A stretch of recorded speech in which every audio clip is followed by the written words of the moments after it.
Video last దాకా చూడండి, subscribe చేయండి. పురాతన కాలంలో జొన్న కాపీలు ఎలా తయారు చేసుకుంటారో మీకు ఈ వీడియోలో చూపెడుతున్నా. ముందుగానే జొన్న ఇవి లాత ఇత్తులుంటాయి. ఈ జొన్న కంకులను కోసుకొని వచ్చినాం. ఇప్పుడు వీటిని ఎలా కాపీలు తయారు చేసుకొని మీకు చూపిస్తున్నాను. స్టవ్ అంటూ పెట్టినాం. స్టవ్ పైన మన రొట్టె చేసి పెంక పెట్టినాం. దానిపైన ఈ జొన్న కంకులను ఇలా కాలవాలి. ఇప్పుడు స్టవ్ మీద పెంక వేడి కాగానే దాని ఇప్పుడు కంకులు పెట్టుకున్నాం. ఈ కంకులను ఇలా కాల్చుతూ ఉండాలి.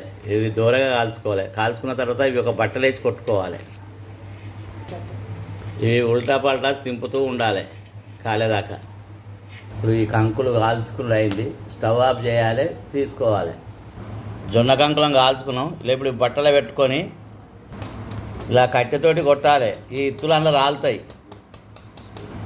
బట్టలు వేసి కొడితే ఇలా రాలుతాయి. ఇవి జొన్న కాపీలు అంటారు. ఇవి పచ్చజొన్న కంకులను తెచ్చుకొని కాల్చుకొని ఇలా కొట్టుకొని బుక్కితే చాలా రుచిగా ఉంటాయి. ఇవి ఆరోగ్యానికి మంచిది.